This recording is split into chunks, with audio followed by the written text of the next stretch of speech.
आज हम लोग आपके सिलेबस का एक नया चैप्टर स्टार्ट करने जा रहे हैं जिसका नाम है सेमी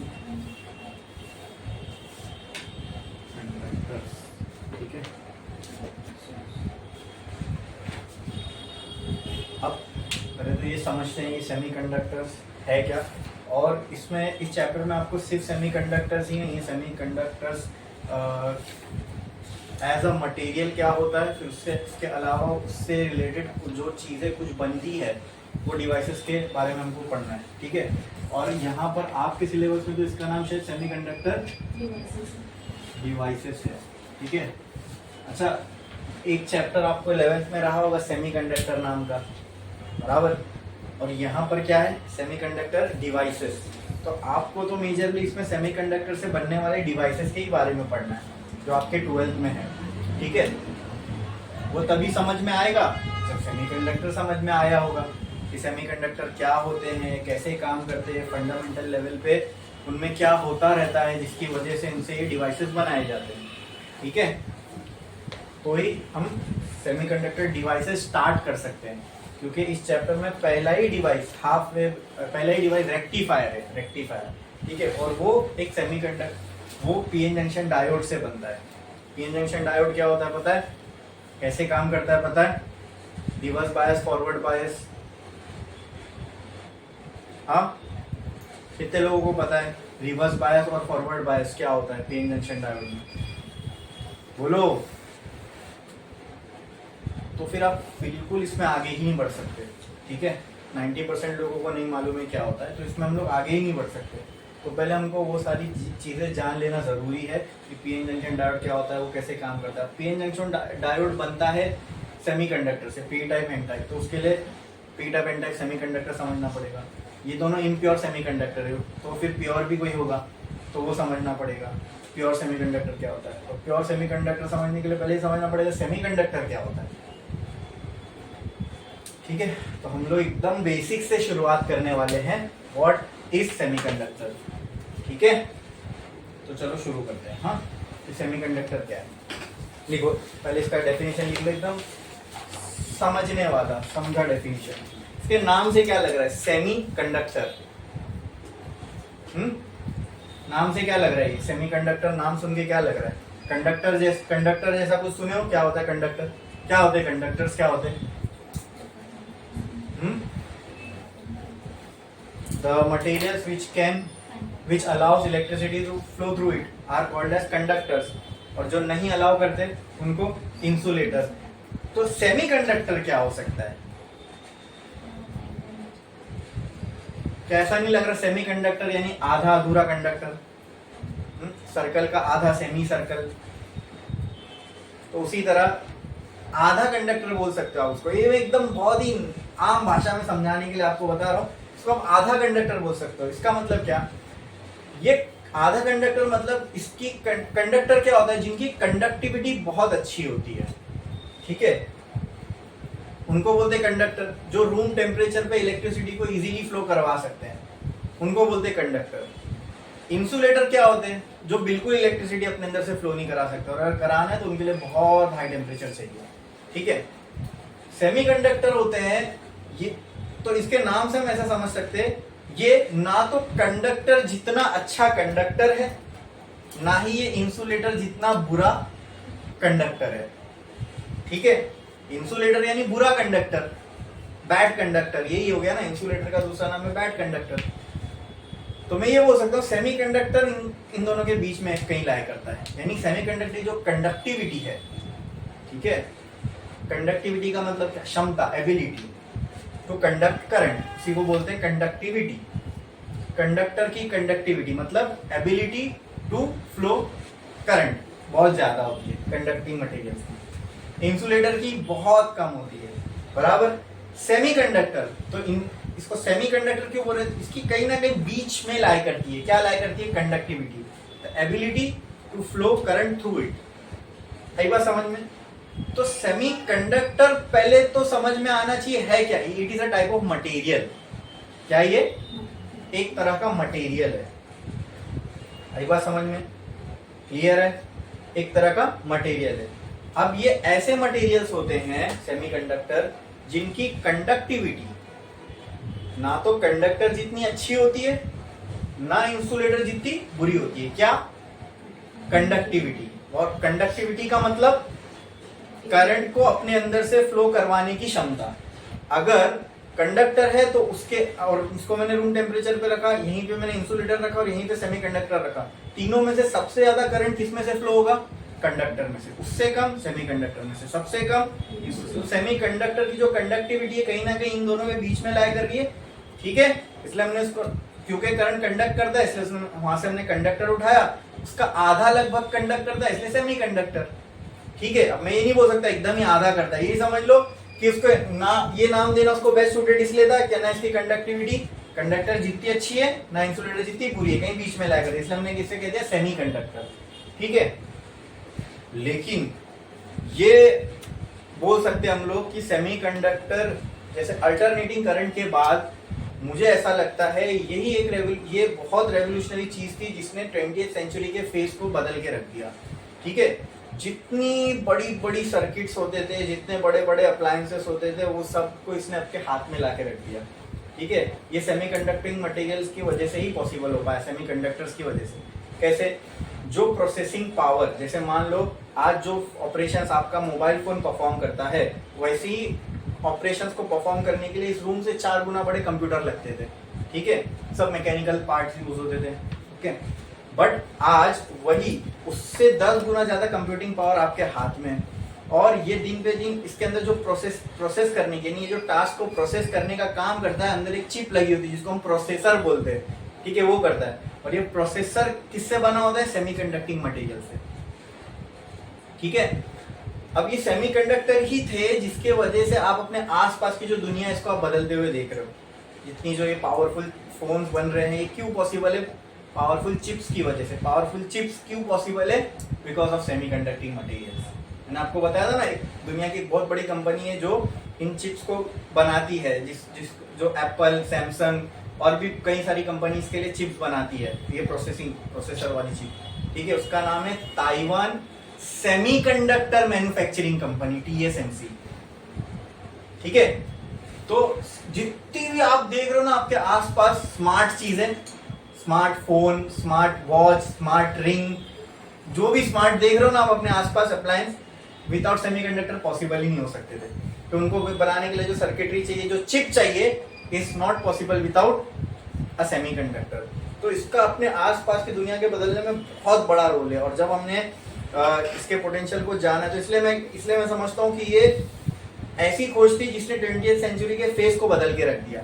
हो सकता है अगर ये सब मटेरियल के इसकी क्षमता के बारे में अगर हमको नहीं मालूम होता तो आज भी हम लोग मैकेनिकल चीजें ज्यादा यूज कर रहे होते, ऑटोमेट चीजें नहीं हो पाती। आज देख रहे हम आसपास दिन बे दिन हर चीज ऑटोमेट होती जा रही है, ड्राइवरलेस कार आ रही है। नहीं, जो रोज की चीज थे वो क्या बोलते, मॉप करने वाला रोबोट। ठीक है, इवन चाइना में तो कहीं कहीं फैक्ट्रीज में बिल्कुल लेबर काम नहीं कर रहे हैं, वहां पे लाइट बंद है और सारी चीजें ऑटोमेटिक चल रही है और काम हो रहा है। यानी और जैसे जैसे ये चिप्स और पावरफुल होती जाएगी और ऑटोमेट होती जाएगी, हम ये क्या बोलते हैं विदाउट मैन काम करने की क्षमता और बढ़ती चली जाएगी, यानी और स्मार्ट होते जाएंगे अपने आप में। अरे बोलो, क्लियर है?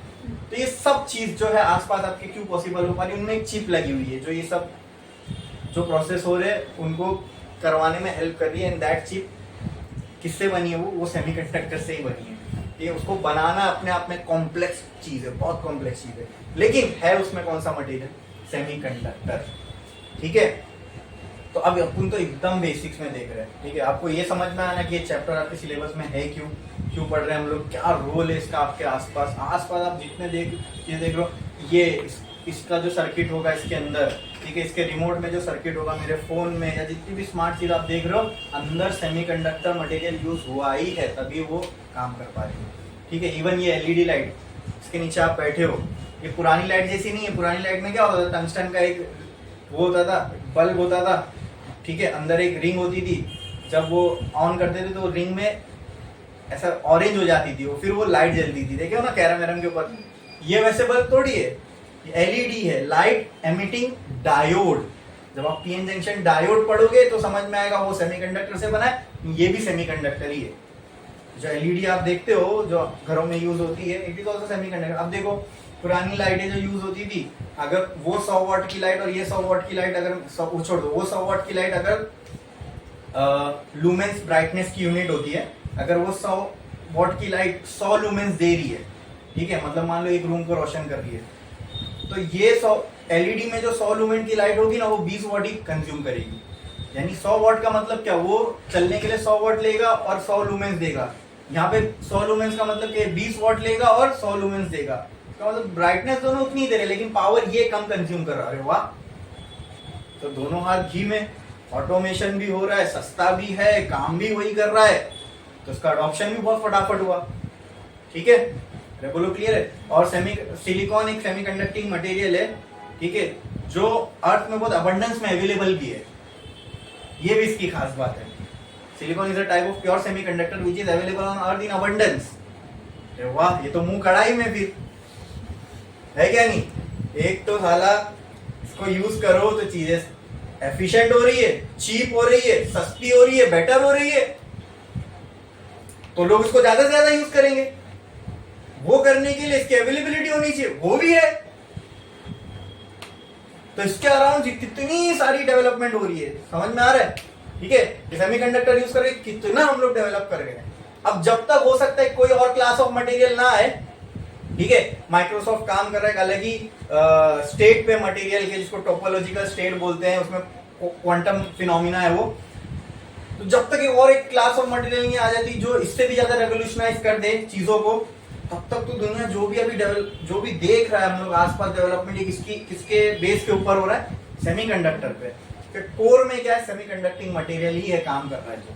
ठीक है, अब आके उसको अर्थ से निकालना, उसको मैन्युफैक्चर करना, एक चिप की शक्ल में लाना, वो बहुत ही कॉम्प्लेक्स प्रोसेस है, बहुत। इसलिए तो मैंने कहा वो एक ही कंपनी एकदम वर्ल्ड लेवल पे मास्टर कर पाई है, वो है TSMC, ताइवान की कंपनी है। ठीक है, 80 to 90% ऑफ द चिप वही बनाती है। ठीक है, तो सेमीकंडक्टर का एक आइडिया लग गया होगा आपको कि क्या चीज है ये सेमीकंडक्टर, यानी यूज केस के हिसाब से। ठीक है, और बाय डेफिनेशन क्या है, अगर हम उसको मटेरियल की कैटेगरी में रखें तो ये कंडक्टर, इंसुलेटर, सेमीकंडक्टर, इनमें मैं इसका शुमार कर सकता हूँ, इनमें कैटेगराइज कर सकता हूँ। हाँ, अगर कैटेगराइज करना है तो कंडक्टिविटी के फॉर्म में मैं कर सकता हूँ, सबसे ज्यादा कंडक्टिविटी कंडक्टर्स की, फिर सेमीकंडक्टर की, फिर इंसुलेटर की। तो अगर मुझे इसे डिफाइन करना हो बाय डेफिनेशन सेमीकंडक्टर, तो क्या मैं बोल सकता हूँ, it is a material whose conductivity lies between a conductor and insulator. तो लिखो सेमीकंडक्टर्स का डेफिनेशन लिखो। It is a material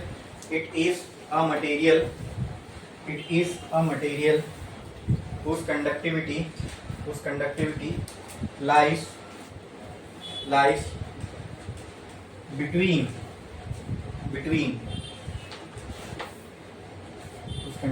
lies between a conductor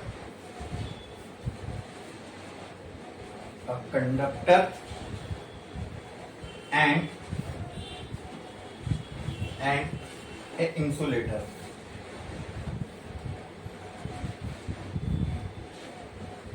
conductor and an insulator.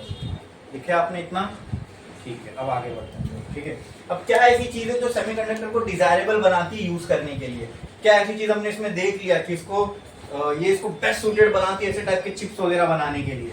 ठीक है, तो लिखो desirable qualities of semiconductor material. Desirable qualities of semiconductor material. First quality लिखो, first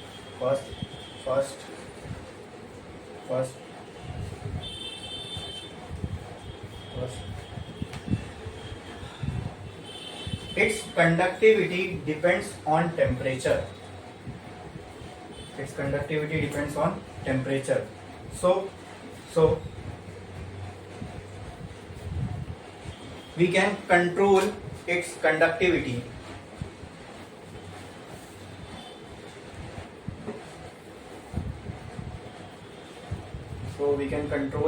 conductivity by controlling the temperature।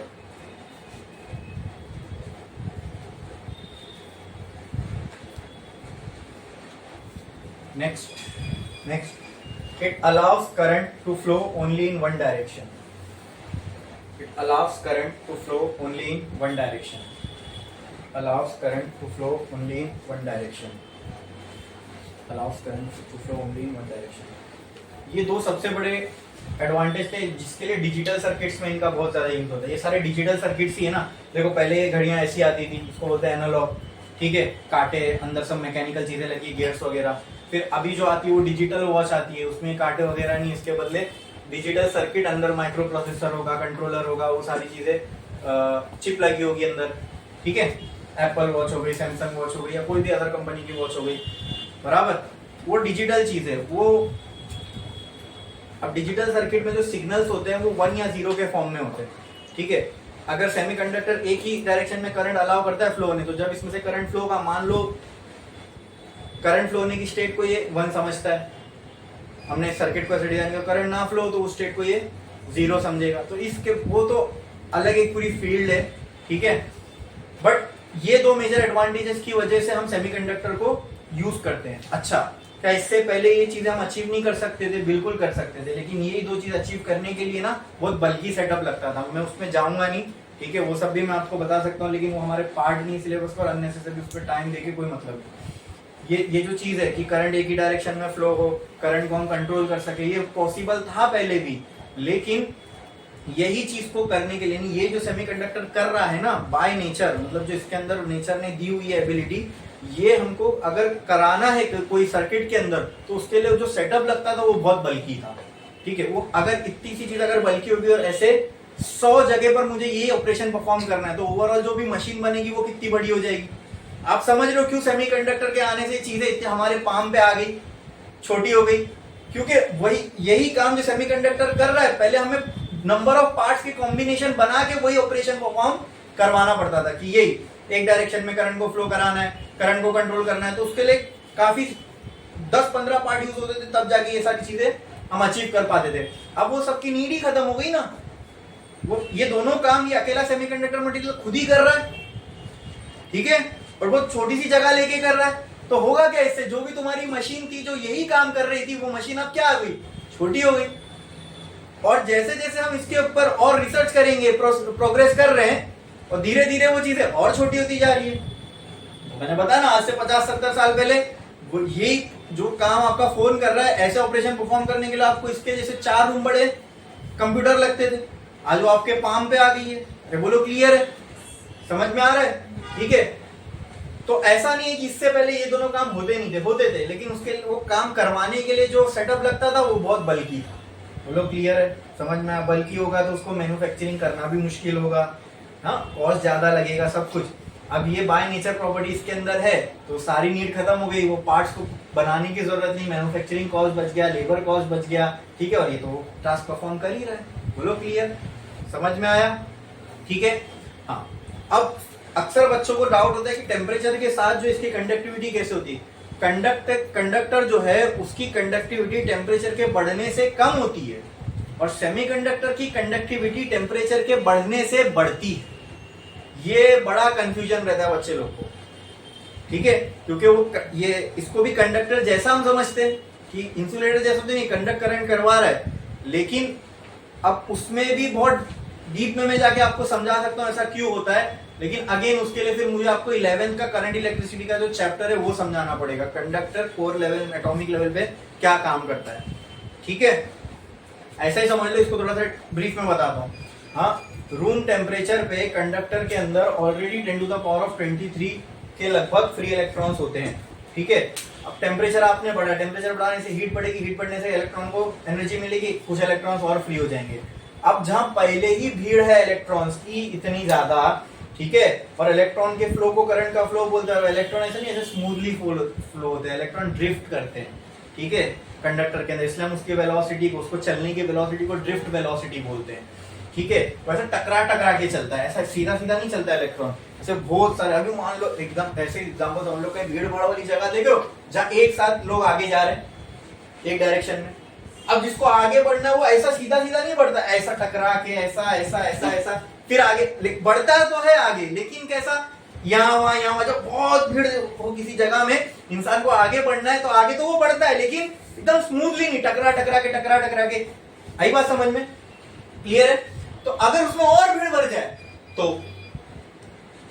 जो individual बंदा है, individual particle है, वो इजीली आगे बढ़ पाएगा? नहीं। कंडक्टर में यही होता है, टेम्परेचर के बढ़ने से और ज्यादा इलेक्ट्रॉन फ्री हो जाते हैं, तो हर एक इलेक्ट्रॉन का मूव होना फिर मुश्किल हो जाएगा। बराबर? जब इलेक्ट्रॉन का मूव होना मुश्किल होगा तो इसी के फ्लो को तो हम करंट बोलते हैं। बराबर? इलेक्ट्रॉन के फ्लो को जब उसका मूव होना मुश्किल हो गया तो कंडक्टिविटी बढ़ना बोलूं उसको कि घटना बोलूं? घट रही है, इलेक्ट्रॉन का फ्लो कम हो रहा है, इसका मतलब कंडक्टिविटी कम हो रही है। सेमीकंडक्टर में फ्री इलेक्ट्रॉन उतने नहीं होते, ठीक है, रूम टेम्परेचर पे, लेकिन जब आप सेमीकंडक्टर को रूम टेम्परेचर पे लेके आते हो, जब सेमीकंडक्टर लेट से 0 केल्विन पे होता है तो इसके अंदर एक भी फ्री इलेक्ट्रॉन नहीं है। जैसे जैसे आपने इसको रूम टेम्परेचर के ऊपर लेके आए तो जैसे जैसे टेम्परेचर बढ़ेगा, रूम टेम्परेचर पे आते हैं तो इसके अंदर नंबर ऑफ फ्री इलेक्ट्रॉन्स बढ़ेंगे, लेकिन इसके आधे भी नहीं होते उसके अंदर फ्री इलेक्ट्रॉन। ठीक है, मतलब ऐसा ही समझ लो कि अब इनमें जो इलेक्ट्रॉन है उनको भीड़ तो यहाँ पे भी है, लेकिन एक इधर है तो एक इधर है, एक इधर है, इधर है, इधर है, बीच में बहुत जगह है। अब और इलेक्ट्रॉन अगर फ्री भी हो गए तो क्या ये सब चल सकते हैं फ्रीली? सब हाँ बिल्कुल चल सकते हैं। आई बात समझ में? अरे बोलो क्लियर है? तो इसीलिए initially number of free electron semiconductor में कम होते हैं, इसीलिए टेम्परेचर बढ़ाने पे इनकी कंडक्टिविटी बढ़ती है, और कंडक्टर की कंडक्टिविटी टेम्परेचर बढ़ाने पे कम होती है क्योंकि उसके अंदर पहले ही फ्री इलेक्ट्रॉन बढ़े पड़े। आप टेम्परेचर बढ़ाओगे और इलेक्ट्रॉन फ्री होंगे, सबके लिए वाट लगेगी। जो फ्री हुए उनको भी आगे बढ़ना है, जो पहले से फ्री थे उनको भी आगे बढ़ना है। अब ये भीड़ जाम हो जाएगी। समझ में आया? ठीक है, सेमीकंडक्टर में उतने फ्री इलेक्ट्रॉन नहीं होते, समझ लो उसके भी आधे हैं कंडक्टर के, तो बहुत जगह है सबको चलने के लिए। ठीक है, फ्री इलेक्ट्रॉन उसमें भी है थोड़े बहुत जो करंट कंडक्ट करवा रहे, लेकिन कंडक्टर जितने नहीं है। तो और इलेक्ट्रॉन फ्री करवाऊंगा तो करंट बढ़ेगा। यस, वो करने के लिए टेम्परेचर बढ़ाना पड़ेगा, इलेक्ट्रॉन को एनर्जी देनी पड़ेगी। इसीलिए सेमीकंडक्टर में जब आप हीट सेमीकंडक्टर को जब टेम्परेचर बढ़ाते हैं तो उसकी कंडक्टिविटी बढ़ती है। अरे वाह, तो फिर तो हमारे काबू में, कंडक्टर में ये चीज काबू में आएगी क्या? नहीं, कंडक्टर में तो टेम्परेचर बढ़ाते जाऊंगा तो जल जाएगा, वो इतने इलेक्ट्रॉन फ्री हो जाएंगे, इतनी एनर्जी आ जाएगी, जल जाएगा। ठीक है, सेमीकंडक्टर में फायदा है, पहले से इतने फ्री इलेक्ट्रॉन नहीं है, टेम्परेचर बढ़ा के जितनी कंडक्टिविटी चाहिए, जितना करंट का फ्लो करवाना है हम करवा सकते हैं। अरे बोलो क्लियर है? समझा? पक्का? दूसरा, this allow current to flow only in one direction. ठीक है, ये उसका दूसरा एडवांटेज है। सेमीकंडक्टर क्या होता है ये समझ में आया? It is a device whose conductivity lies between insulator and conductor। ना ये कंडक्टर जितना अच्छा कंडक्ट करता है, ना इंसुलेटर जितना बुरा, कहीं ना कहीं बीच में इसकी कंडक्टिविटी लाई करती है। अब सेमीकंडक्टर जो है दो तरह के होते हैं। एक है, लिखो, types of semiconductor. Types of semiconductor, types of semiconductor. First pure semiconductor. First pure semiconductor, pure semiconductor.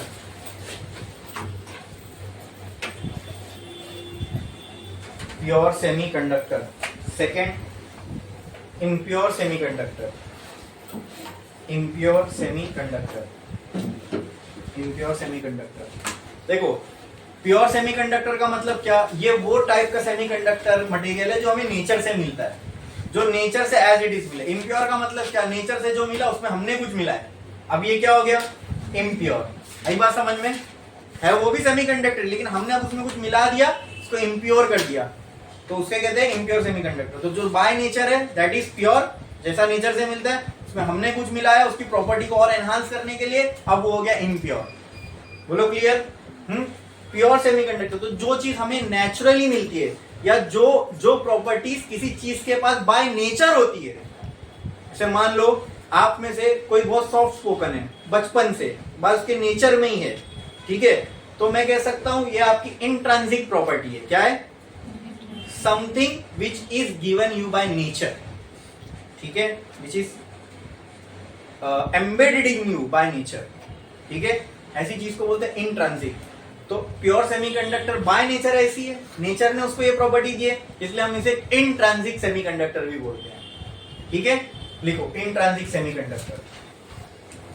Intrinsic semiconductor, या तो इसको हम बोल सकते हैं बेसिक टाइप ऑफ सेमीकंडक्टर, क्योंकि ये नेचर से जब सेमीकंडक्टर मिलेगा ऐसे ही मिलेगा।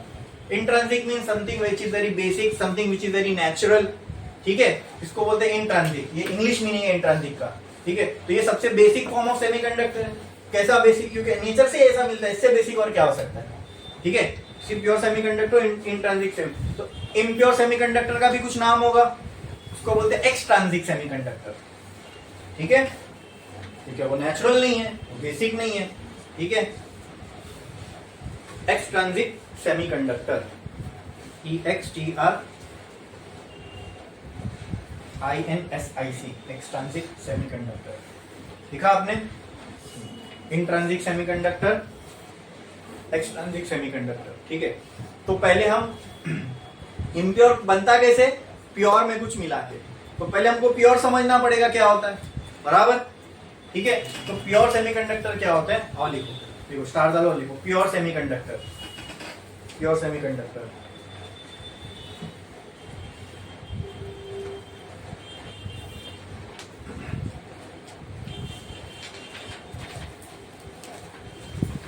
देखो, a pure semiconductor is a material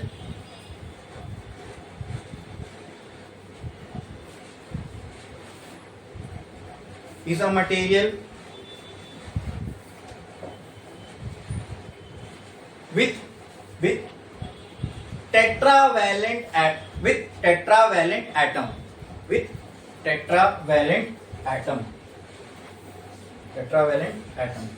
ठीक है।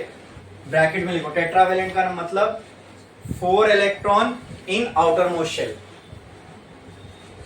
4 electron in outer most shell और वैलेंस शेल। क्या आउटर मोस्ट शेल को ही वैलेंस शेल बोलते हैं?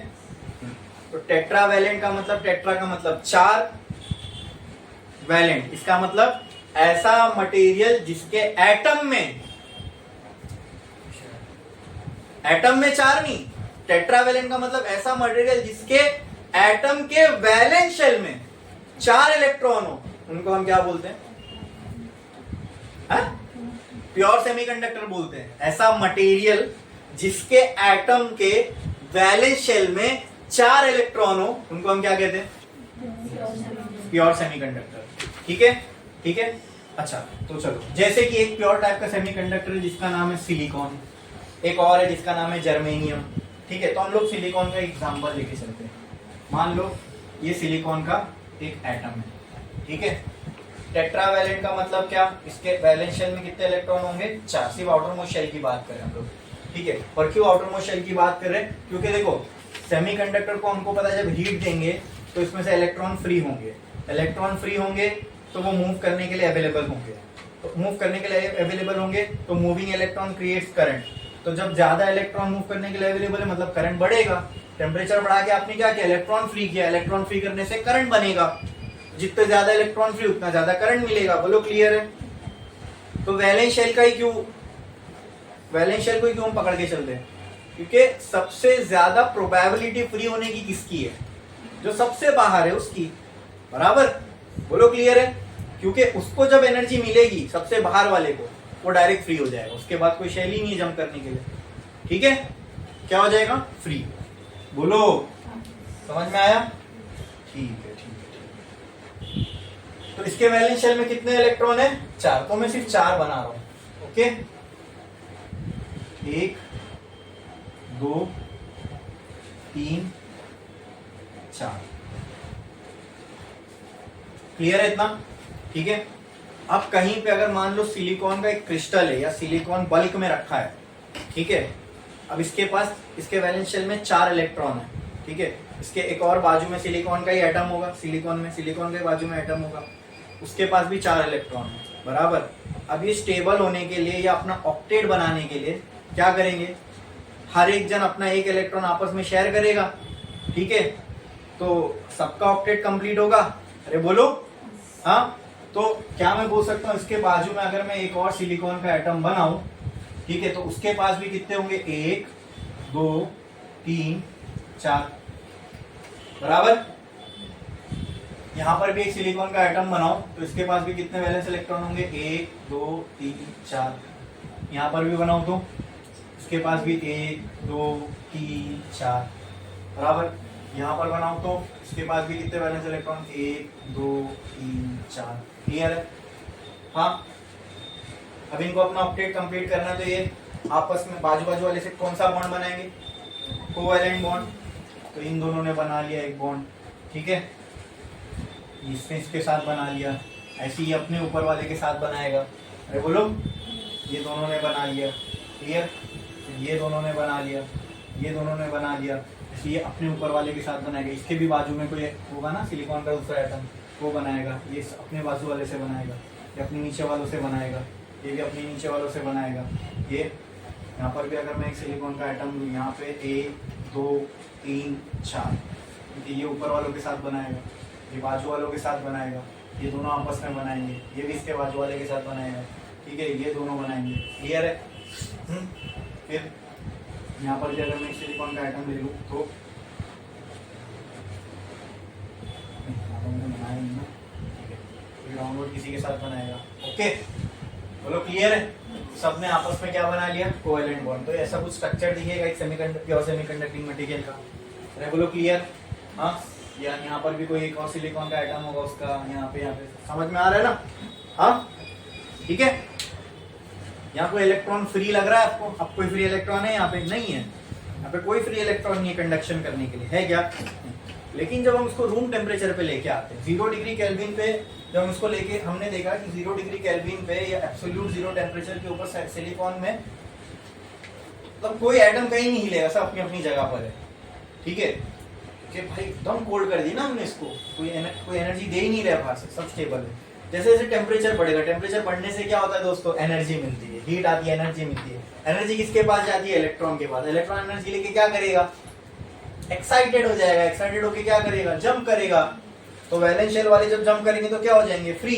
तो जैसे जैसे हम 0 डिग्री से ऊपर बढ़े और रूम टेम्परेचर तक आए, तो रूम टेम्परेचर पे आते आते इनमें से कई सारे इलेक्ट्रॉन कोवैलेंट बॉन्ड, मतलब इतनी एनर्जी उनके पास आ जाएगी कि कोवैलेंट बॉन्ड तोड़ के क्या हो जाए? फ्री।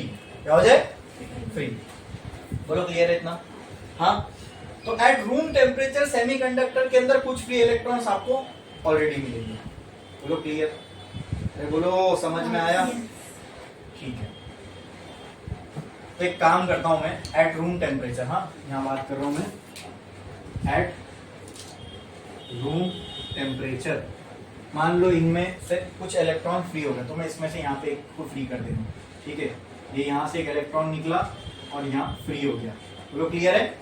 ठीक है, जहां से इलेक्ट्रॉन निकला, क्या मैं बोल सकता हूँ वहां पे अब चार्ज पॉजिटिव हो गया? वहां पहले नेगेटिव चार्ज था, वहां पे चार्ज क्या हो गया? पॉजिटिव। क्लियर है? हाँ, बोलो। ठीक है, अब अगर किसी चीज में से करंट फ्लो कराना है, ये समझ लो, ये किसी वायर है सेमीकंडक्टिंग मटेरियल की, उसको मैंने जूम किया बहुत ज्यादा, तो ऐसा दिख रहा है अंदर, है ना? अब किसी चीज में से करंट फ्लो कराना है तो उसके लिए क्या करना पड़ता है? बहुत बेसिक चीज है, किसी चीज में से करंट फ्लो कराना है तो उसके लिए आपको क्या करना पड़ेगा? हाँ, करंट फ्लो कराने के लिए भाई पोटेंशियल डिफरेंस देना पड़ता है। ये सबसे बाप है करंट का, पोटेंशियल डिफरेंस। पोटेंशियल डिफरेंस नहीं होगा तो करंट नहीं मिल सकता, ठीक है। बोलो क्लियर है? पोटेंशियल डिफरेंस होना जरूरी है करंट को फ्लो कराने के लिए। क्लियर? ठीक है, तो आपने क्या किया, एक सेमीकंडक्टर की वायर ली, उसको ऊपर पॉजिटिव से नीचे नेगेटिव से जोड़ दिया, ठीक है। बोलो क्लियर? यहाँ मैंने इसको ऊपर पॉजिटिव से और नीचे नेगेटिव से जोड़ दिया। बोलो क्लियर?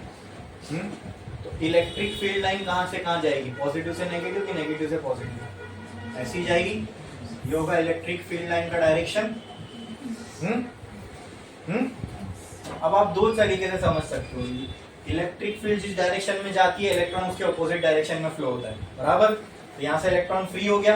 अब हमने इसको क्या दे दिया? पोटेंशियल डिफरेंस दे दिया ना इस वायर के अक्रॉस। अब फ्री इलेक्ट्रॉन तो थे, मूव नहीं हो रहे थे। इलेक्ट्रॉन को मूव कराने के लिए, मतलब करंट बनाने के लिए, उसमें से क्या देना पड़ेगा? Potential difference. तो उसके आपको साइंस भी समझ में आएगी, क्यों करंट बनता है, इलेक्ट्रॉन फ्लो क्यों होते हैं। अब ये इलेक्ट्रॉन था तो फ्री, लेकिन कहीं जा नहीं रहा था, ठीक है, अब जाएगा। अब इसको इलेक्ट्रिक फील्ड मिल गई इस डायरेक्शन में, इलेक्ट्रिक फील्ड के अपोजिट चलेगा। क्यों अपोजिट चलता है? क्योंकि भाई अगर इलेक्ट्रिक फील्ड पॉजिटिव से नेगेटिव की तरफ जाती है, इलेक्ट्रॉन तो पॉजिटिव की तरफ भागेगा ना, तो पॉजिटिव की तरफ भाग रहा है तो इलेक्ट्रिक फील्ड के अपोजिट चल रहा है। बोलो क्लियर है? क्या बोलो क्लियर है? मैं यहाँ पे एक और सिलिकॉन बना देता हूँ, ठीक है। 1 2 3 4 1 2 3 4 1 2 3 4।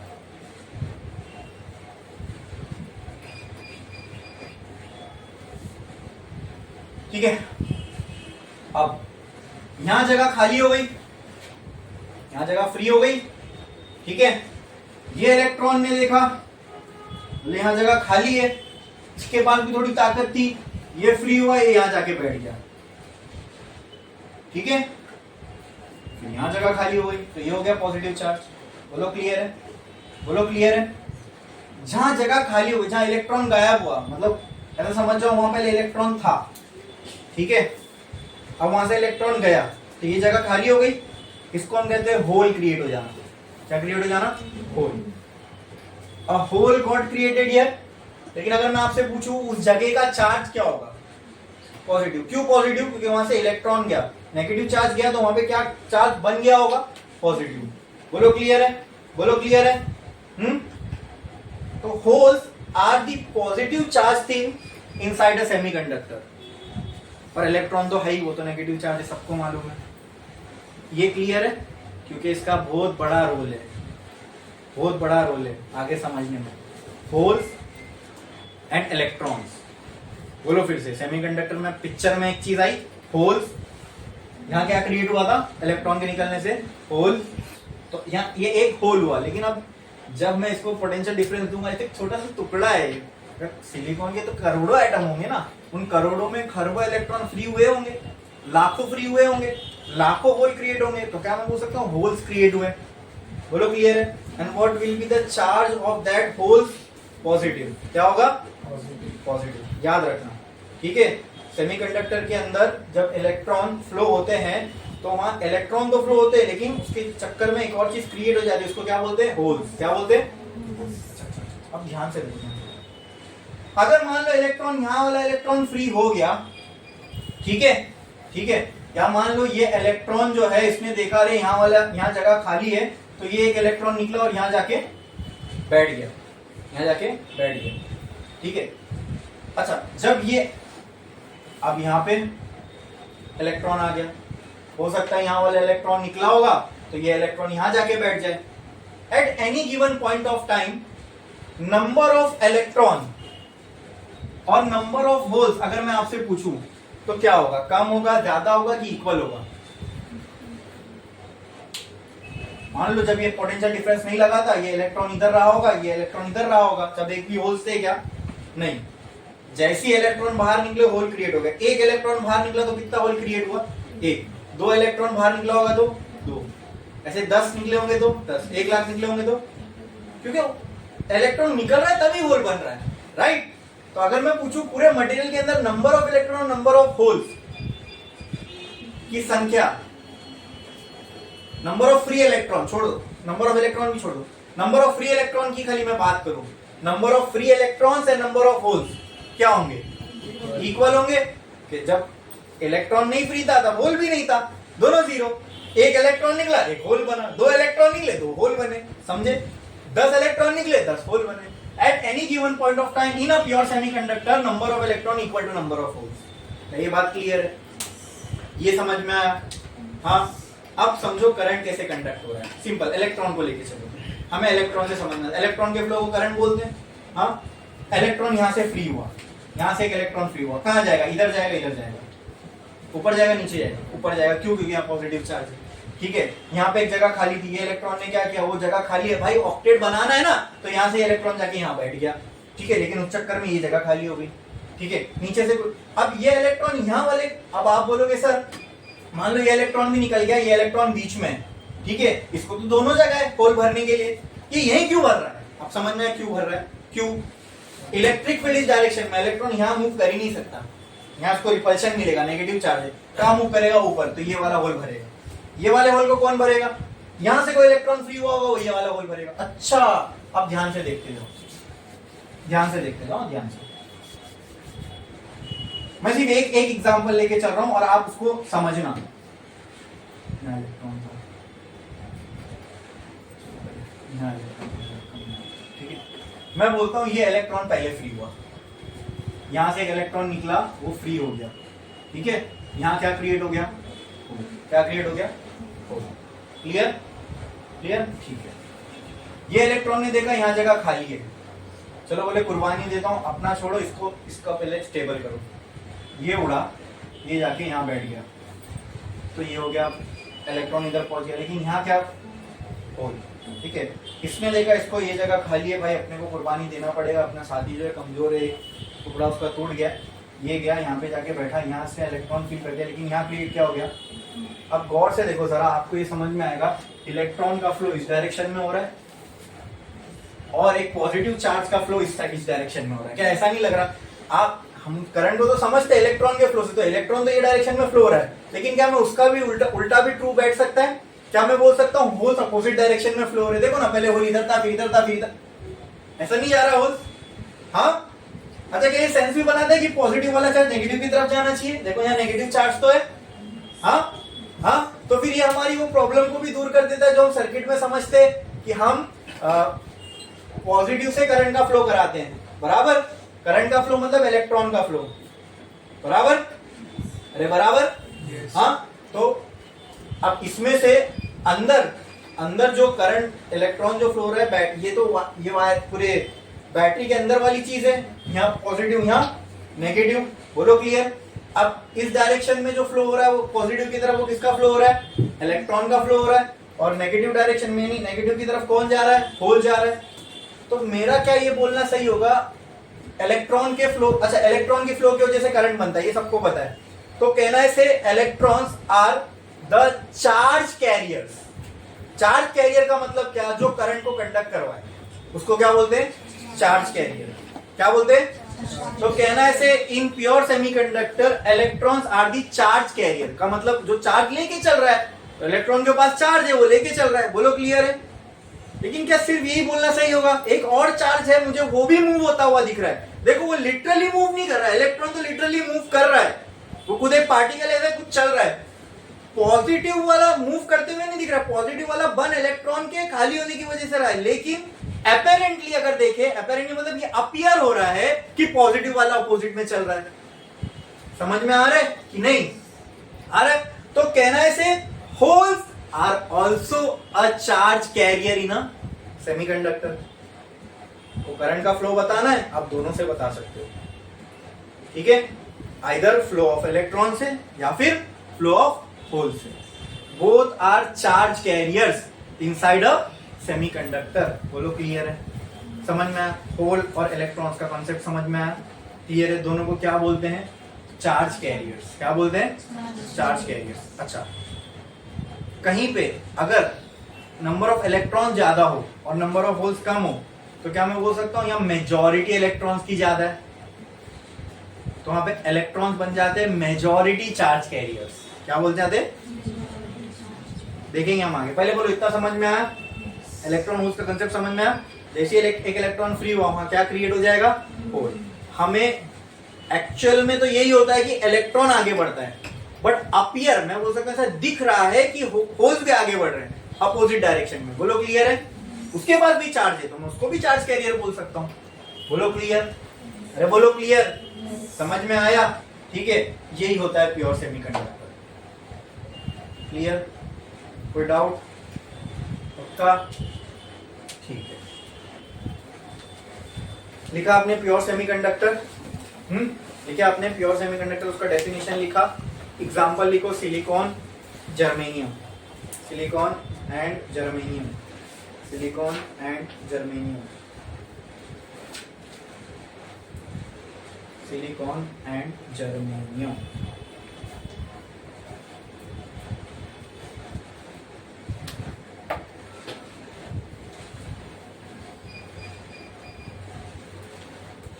In pure semiconductor, number of free electron is equal to is equal to number of holes.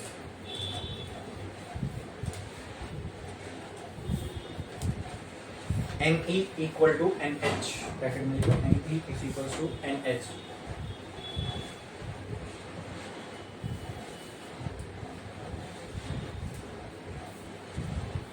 Next point लिखो, both electrons and holes are said to be charge carriers. देखो दोनों के पास चार्ज है, चार्ज कैरी करके आगे बढ़ रहे हैं, तो इन दोनों को हम क्या कह सकते हैं? both electrons and holes, both electrons and holes are called as charge carriers.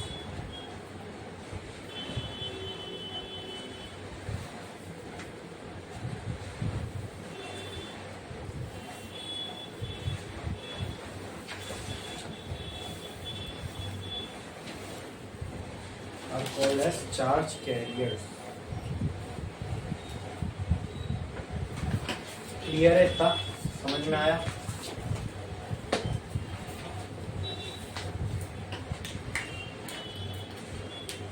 Both electrons and holes are called as charge carriers.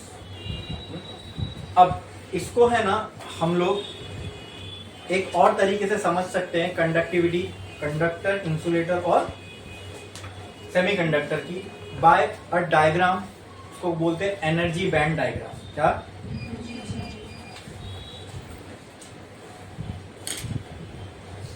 जब एक भी इलेक्ट्रॉन इस पूरे सेमीकंडक्टर के अंदर फ्री नहीं हुआ था, तो वो सारे कहां थे? बोलो, वो सारे के सारे कहां थे? वो बोलो. जब एक भी फ्री नहीं हुआ था तो सारे के सारे थे कहां? कहां पे? कहां पे? हाँ बोलो ना, कहां पे थे? कहां पे? वैलेंस शेल में. कहां पे? तो मैं ना एक बॉक्स बनाता हूं, बॉक्स. ठीक है, इस बॉक्स का नाम देता हूं वैलेंस शेल. ठीक है, ठीक है. और मैं जितने भी वैलेंस शेल वाले इलेक्ट्रॉन हैं उनको उठा के मैंने इस बॉक्स में डाल दिया. ठीक है, तो ये बॉक्स ऐसे इलेक्ट्रॉन से भर जाएगा. मैं बोलो क्लियर है? ये पूरा बॉक्स ऐसे इलेक्ट्रॉन से भर जाएगा. बोलो, कोई डाउट है इसमें? क्या ये इलेक्ट्रॉन का एक बैंड लग रहा है, इलेक्ट्रॉन की एक पट्टी लग रही है? ठीक है, और ये कैसे इलेक्ट्रॉन है? जो कहां पे? वैलेंस शेल में. अब वैलेंस शेल के इलेक्ट्रॉन की मैंने एक पट्टी बनाया, उसी पट्टी को हम कहते हैं वैलेंस बैंड. क्या कहते हैं? ये सब समझ में आना बहुत जरूरी है, हम आगे बढ़े उससे पहले. वैलेंस बैंड, बोलो समझ में आया? ठीक है, आप मुझे बताओ, वैलेंस शेल से इलेक्ट्रॉन फ्री कब होंगे?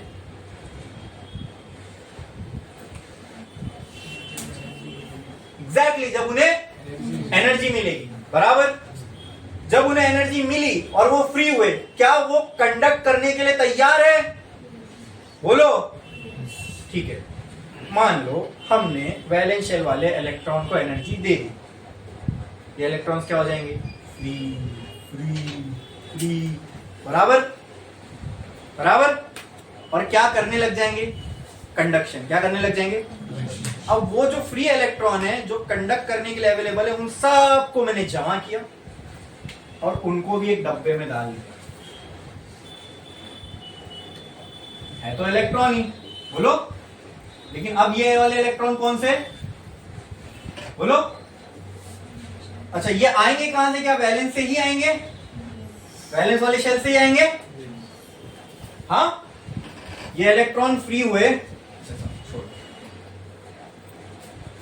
मैं इसके बाजू में एक ग्राफ बनाता हूं इससे. ठीक है, इस ग्राफ पे मैं लिखता हूं एनर्जी. क्या लिखता हूं? एनर्जी. क्या लिखा मैंने? ये भी भूल जाओ, ये भी भूल जाओ.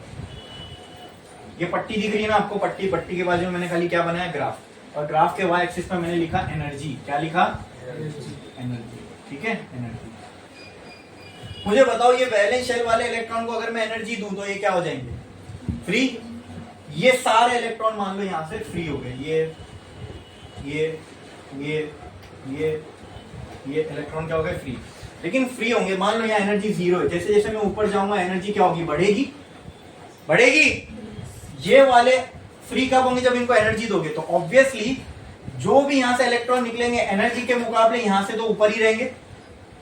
बोलो, एनर्जी के हिसाब से यहां से तो ऊपर ही रहना चाहिए वो, क्योंकि अब उनके पास क्या है, ज्यादा एनर्जी है, राइट।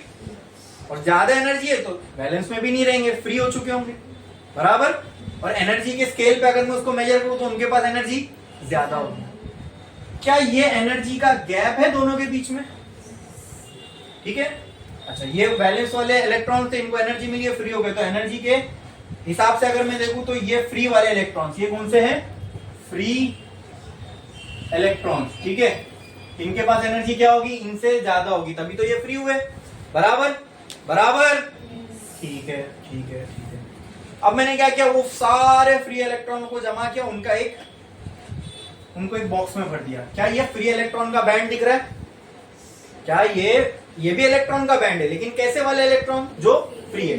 क्या ये फ्री इलेक्ट्रॉन कंडक्ट करने के लिए अवेलेबल है, क्या ये कंडक्शन कर सकते हैं, बोलो। इसीलिए हम इस बैंड को कहते हैं कंडक्शन बैंड। क्या कहते हैं, कंडक्शन बैंड। क्या इन दोनों बैंड के बीच में आपको एक गैप दिख रहा है, क्या ये एनर्जी का ही गैप है। इतनी एनर्जी इससे छीन लूं तो ये वापस इधर चला जाएगा, या इतनी एनर्जी इनको दे दूं तो ये यहां चले जाएंगे। क्या क्लियर है, ठीक है। इनको ये क्या है, एनर्जी गैप। क्लियर है, क्लियर है, समझ में आया। ये एनर्जी बैंड डायग्राम से हमें दो चीज समझ में आती है, बैलेंस बैंड, कंडक्शन बैंड, ठीक है। और एक बहुत इंपॉर्टेंट चीज है जो इससे समझ में आती है, that is energy gap, that is energy gap. अब थोड़ा सा लॉजिक लगाओ, दिमाग लगाओ और मुझे बताओ, ये एनर्जी गैप कम होगा तो इलेक्ट्रॉन को फ्री करना आसान है, कि एनर्जी गैप ज्यादा होगा तो इलेक्ट्रॉन को फ्री करना आसान है। देखो, ये दोनों बैंड में एनर्जी गैप अगर कम होगा तो इलेक्ट्रॉन फ्री करना आसान है, कि अगर ये ज्यादा होगा तो फ्री करना आसान है। सोचो, सोच के बताओ, ये अगर ये इधर होता मतलब इतनी एनर्जी लगती है इलेक्ट्रॉन को फ्री करने, बराबर। ये बैंड इधर होता मतलब एनर्जी गैप कम होता, तो क्या इतनी एनर्जी लगती बैलेंस से कंडक्शन बैंड में जाने। और मैंने क्या कहा, कंडक्शन बैंड में जो भी इलेक्ट्रॉन है वो कंडक्ट करने के लिए तैयार है, ठीक है। इससे इजी वे में और इसको समझ ही नहीं सकते, या कोई समझा ही नहीं सकता। एकदम आसान, एकदम एकदम एकदम सिंपलिस्टिक वे में इसको समझा रहा हूं। कुछ भी डाउट है इसमें तो बोलो। बैलेंस बैंड, कंडक्शन बैंड समझ में आ रहा है, एकदम क्लियर है। बैलेंस बैंड के इलेक्ट्रॉन क्या है, कंडक्शन बैंड के इलेक्ट्रॉन क्या है, हाँ हाँ, ठीक है। तो अगर ये बैंड इधर होता तो एनर्जी का गैप कम होता कि ज्यादा होता, कम होता। एनर्जी का गैप कम होना का मतलब क्या है, कि वैलेंस से कंडक्शन वाले बैंड में जाने के लिए कितनी कम एनर्जी चाहिए, ज्यादा, कम, ठीक है।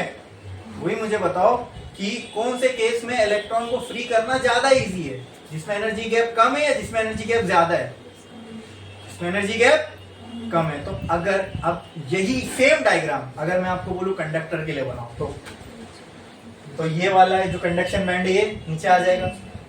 अगर मैं बोलूं यही एनर्जी बैंड डायग्राम इंसुलेटर के लिए बनाओ तो और ऊपर चला जाएगा। ये डायग्राम दोनों के बीच में बैठना चाहिए, कहीं समझ में आ रहा है, हाँ कि ना। डिफाइन है एनर्जी गैप, कंडक्टर्स में एनर्जी गैप की वैल्यू भी डिफाइन है, समझे। ये तो मैं सब कंसेप्चुअली आपको बता रहा हूँ, समझे। हाँ, तो ये मटेरियल को हमने कैटेगराइज ये एनर्जी बैंड के हिसाब से ही किया, एनर्जी गैप के हिसाब से। कंडक्टिविटी इसी से डिसाइड, भाई जिसको एनर्जी कम लग रही है फ्री होने के लिए वो अच्छा कंडक्टर है, जिसको थोड़ी ज्यादा लग रही है सेमी कंडक्टर, जिसको बहुत ज्यादा लग रही है वो इंसुलेटर। क्या इंसुलेटर, ऐसा नहीं कि इंसुलेटर में इलेक्ट्रॉन फ्री नहीं हो सकते हैं, लेकिन वही काम इंसुलेटर से कराने के लिए हमें एनर्जी ज्यादा देनी पड़ेगी। अब समझ में आ रहा है क्यों हम इंसुलेटर को वायर में यूज नहीं करते। वही सेम चीज जो कॉपर कर रहा है वो करने किसी इंसुलेटिंग मटेरियल को करेगा वो, लेकिन एनर्जी बहुत ज्यादा लगेगी। हो सकता है उसके इलेक्ट्रॉन फ्री होने से पहले मटेरियल ही जल जाए, है ना। कोर लेवल पे तो भाई सब में एटम इलेक्ट्रॉन यही तो है, तो क्यों नहीं यूज करते हम, ये उसका रीजन है, समझे। एनर्जी का जो गैप है वो बहुत ज्यादा आता है इंसुलेटर में, कोई इलेक्ट्रॉन को फ्री करना है तो बहुत ज्यादा एनर्जी लगती है, समझे। प्योर सेमीकंडक्टर समझ में आया। अब मैंने ये आपको कैटेगराइजेशन बता दिया, based on energy band diagram हम किस तरीके से मटेरियल को क्लासीफाई कर सकते हैं। इवन आप कोई भी मटेरियल का एनर्जी बैंड डायग्राम आप बना सकते हो, ठीक है, एटलीस्ट अप्रोक्सीमेट डायग्राम, ठीक है। अच्छा मुझे आप ये बताओ, यहाँ से इलेक्ट्रॉन अगर गुल होंगे तो वैलेंस बैंड में यहाँ क्या बच जाएगा, हाँ होल्स, हाँ। फिर मान लो ये इलेक्ट्रॉन जाके यहाँ पे फिल किए, या फिर यहाँ क्या बन जाएगा, होल्स।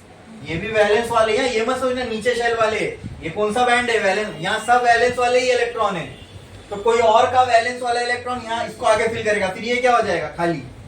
बोलो क्लियर है। क्या होल्स नीचे की तरफ मूव कर रहे हैं, क्या इलेक्ट्रॉन ऊपर की तरफ मूव कर रहे हैं, ये यहाँ हो रहा था, समझ में आ रहा है, हाँ ठीक है। तो आपने प्योर सेमीकंडक्टर का नेक्स्ट क्या लिखा था, तो ये भी लिख लो, द एनर्जी गैप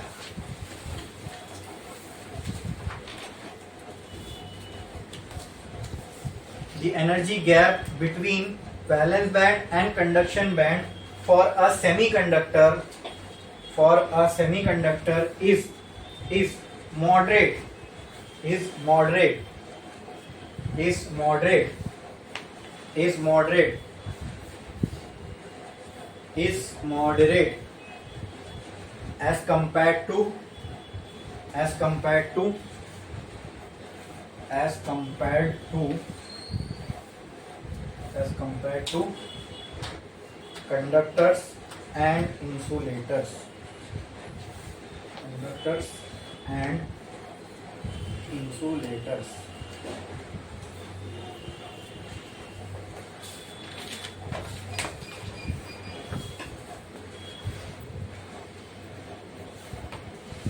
हो गया क्लियर, बढ़े आगे। ये डायग्राम बना लो for a pure semiconductor.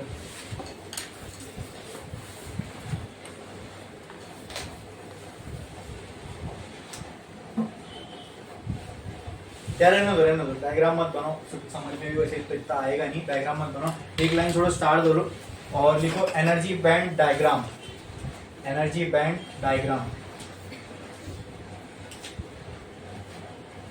Energy band diagram, ठीक है। ये हमने सेमीकंडक्टर के लिए देखा था।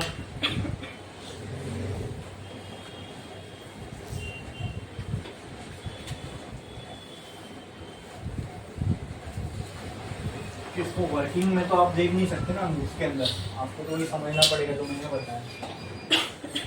या बनाना है सिलिकॉन का, खाली सिलिकॉन का, या तो चाहे तो सिर्फ वो स्ट्रक्चर बना दो। ये फ्लो होता हुआ तो आप बुक में बता नहीं सकते, तो मैंने आपको एक्सप्लेन करते करते बताया ऐसे ऐसे फ्लो होगा। बनाना है तो वो बना लो, सिलिकॉन बनाओ, 4 डॉट यहाँ, उसके बाजू में, इसके बाजू में, ऊपर एक, ऐसे टोटल 9 ऐसे गोले बनाओ, 9 के बाजू में 4 बनाओ और सबको कनेक्ट कर दो, बस इतना कर दो, ठीक है। वर्किंग तो आपको बस समझ में आएगी जो मैंने बोला उससे, ठीक है।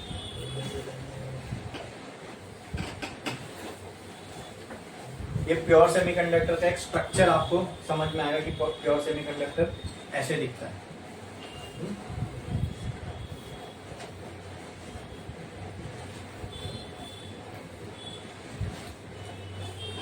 Energy band diagram heading cut कर दो।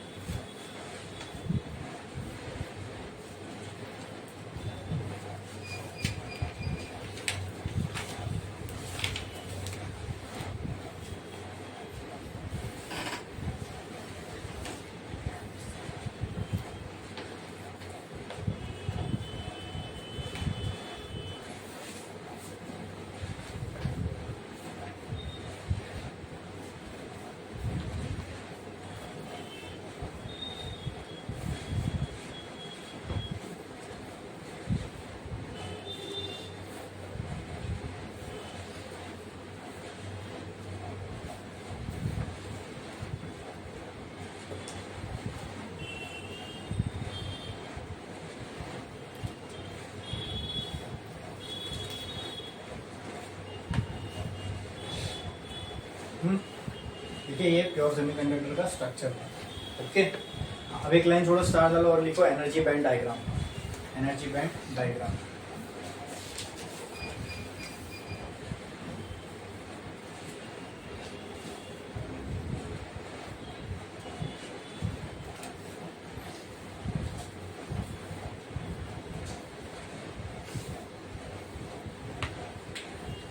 कंडक्टर के लिए बताओ ये एनर्जी बैंड डायग्राम कैसा, चलो इंसुलेटर के लिए पहले बता दो। इंसुलेटर के लिए अगर ये एनर्जी बैंड डायग्राम बनाना हो तो एनर्जी बैंड डायग्राम मान लो ये मैंने यहाँ मैंने बना दिया वैलेंस बैंड, ये वैलेंस बैंड के इलेक्ट्रॉन है, ठीक है। कंडक्शन बैंड क्या हो, कहाँ होगा, कितनी दूरी पर होगा कि इससे ज्यादा, इससे ज्यादा दूरी पर, हाँ बोलो, इससे कम दूरी पर होगा इंसुलेटर के लिए, इंसुलेटर के लिए ज्यादा होगा तो यहाँ कहीं बनाते हैं। यहाँ आपको क्लियरली दिख रहा है जो एनर्जी गैप है वो बहुत ज्यादा है, हाँ एनर्जी गैप। ये कौन सा बैंड है, कंडक्शन बैंड, ये कंडक्शन बैंड क्या कहते हैं, क्लियर है, लो क्लियर है, कोई डाउट है इसके अंदर, ये समझ में आया, पक्का, बढ़े आगे, बोलो।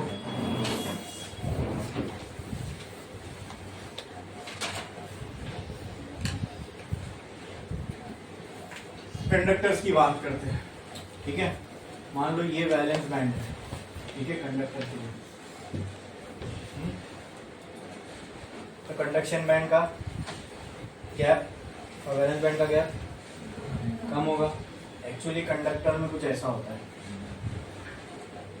यानी वैलेंस बैंड के कुछ इलेक्ट्रॉन ऑलरेडी कंडक्शन बैंड में, ऐसा मतलब ऑलरेडी कंडक्शन बैंड में मतलब उनको बस थोड़ी सी भी एनर्जी मिलेगी फ्री हो जाएंगे, फट से तैयार बैठे होंगे, समझे। एक्चुअली में कंडक्टर का इस तरीके से डायग्राम दिखता है, समझे, हाँ समझे, यानी इन दोनों में एनर्जी गैप ही नहीं है। अरे वाह, तो मतलब सर इनको तो एनर्जी देने की भी जरूरत नहीं है, यानी रूम टेम्परेचर पे लेके आ जाओ उनको, इतना ही टेम्परेचर काफी है फ्री होने के लिए, तो बैठे हैं फ्री होने के लिए, समझे, हाँ समझ में आया। तो इनमें से बताओ कंडक्टर का डायग्राम कौन सा है, 1 2 3 1, ये वाला कंडक्टर के लिए, किसके लिए, कंडक्टर के लिए एनर्जी बैंड डायग्राम, ये इंसुलेटर के लिए, ठीक है, और ये सेमीकंडक्टर के लिए। तो आप जब बुक में बनाओगे पहले कंडक्टर का बनाओ, बीच में सेमीकंडक्टर का और लास्ट में इंसुलेटर का, तीनों के बीच में एक लाइन मार दो, समझ में आया। तो आपको समझ में क्लियरली आएगा ये एनर्जी गैप किसमें ज्यादा होता है। एनर्जी गैप कंडक्टर का सबसे कम, सबसे ज्यादा सेमीकंडक्टर, सबसे ज्यादा इंसुलेटर का, ठीक है।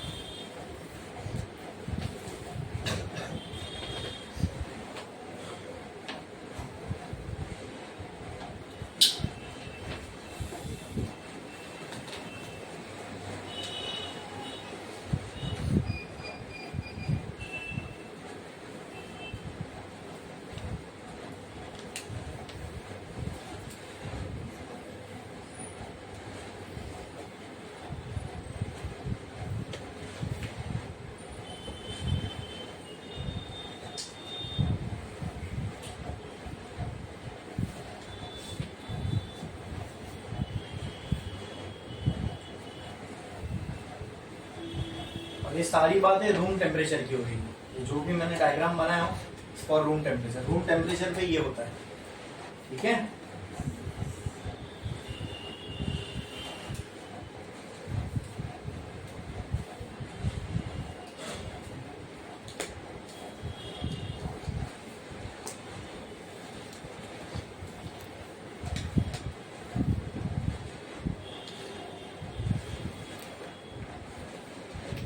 कंडक्टर का हमने अभी देखा, टेम्परेचर बढ़ाने पे कंडक्टिविटी कम होती है, तो कंडक्टर को अगर मैं टेम्परेचर कम करूं तो उसकी कंडक्टिविटी बढ़ेगी, ठीक है।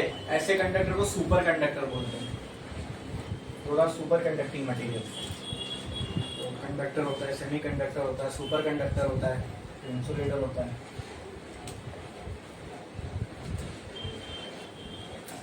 ठीक है। क्या ये डायग्राम से आपको आप क्लैरिटी से तीनों मटेरियल में डिस्टिंग्विश कर सकते हो, एकदम क्लैरिटी से ये डायग्राम। अब हमने इसका कोर समझ लिए, मतलब इंसुलेटर क्यों होता है, कंडक्टर क्यों कहलाता है, और सेमीकंडक्टर क्यों सेमीकंडक्टर कहलाता है। ये एनर्जी गैप डायग्राम हमको बहुत क्लियरली बताता है, समझे। कोई भी ये मत समझना कि ये जो इलेक्ट्रॉन है ये कोई नीचे वाली शेल की, इसके अंदर सारे इलेक्ट्रॉन वैलेंस वाले हैं। ठीक है, मैंने आपको एग्जांपल दिया ना, वैलेंस वालों को सबको मैंने जमा के एक डब्बे में भर दिया, तो चिटका दिया, एक पट्टी लिया उस पर चिटका दिया, समझ तो एक बैंड बन गया किसका, इलेक्ट्रॉन का। कौन सा इलेक्ट्रॉन, वैलेंस, उसने इसको बोल दिया वैलेंस बैंड। ठीक है, उनको जब एनर्जी दिया फ्री हुए तो वहां वो इलेक्ट्रॉन को जमा करके एक जगह चिपकाया, वो हो गए फ्री इलेक्ट्रॉन, तो कौन से, कंडक्शन बैंड में आएंगे वो। क्लियर, बोलो समझा। पहले कंडक्टर, फिर सेमीकंडक्टर, फिर इंसुलेटर का बना है ना, और गैप का डिफरेंस सब में लिखना चाहिए। क्या कंडक्टर्स के अंदर कोई एनर्जी गैप होता है? हाँ, उसके नीचे लिखो Eg, एनर्जी गैप के बदले आप लिख दो Eg इक्वल टू 0 या नियरली इक्वल टू 0। ठीक है,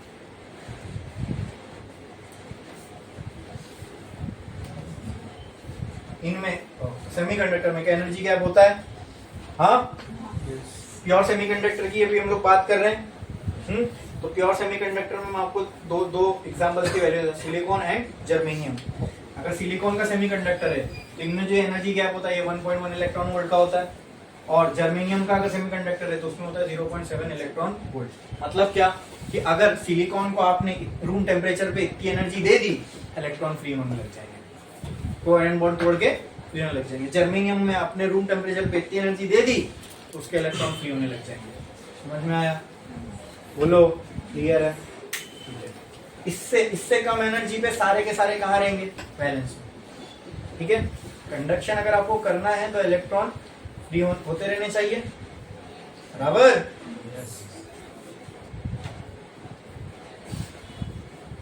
करो। और लास्ट इंसुलेटर, एनर्जी गैप, अच्छा उसमें एनर्जी गैप इक्वल टू 0 लिखा, एनर्जी गैप लिखा आपने, एनर्जी कुछ लिखा नहीं लिखा, एनर्जी गैप इज मॉडरेट, ऐसा लिख दो, एनर्जी गैप इज मॉडरेट। वहां पे लिख दो एनर्जी गैप इज 0, कंडक्टर के लिए एनर्जी गैप इज 0, सेमीकंडक्टर में एनर्जी गैप इज मॉडरेट, और इंसुलेटर में क्या लिखोगे? Energy gap is very large, energy gap is very large. उसके एग्जांपल में लिखो, उसके एग्जांपल में लिखो, एग्जांपल में लिखो diamond, it is a insulator, diamond, उसके लिए एनर्जी गैप 6 इलेक्ट्रॉन वोल्ट है, 6 इलेक्ट्रॉन वोल्ट, बहुत एनर्जी है वो निकालने के लिए।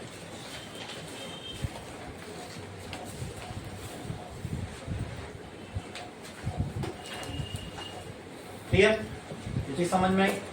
और इसमें किसी को कोई डाउट है? पक्का क्लियर? क्लियर। यहाँ पे अभी तक हमने क्या देखा? प्योर सेमीकंडक्टर देखा। क्या देखा?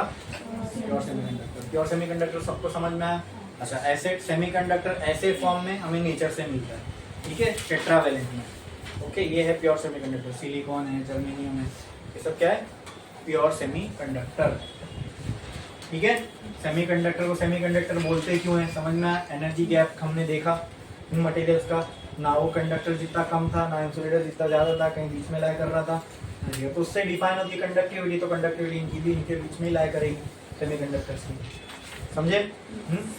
अब नेक्स्ट हम लोग देखने वाले हैं इम्प्योर सेमीकंडक्टर, वो स्टार्ट करेंगे लेकिन एक ब्रेक के बाद।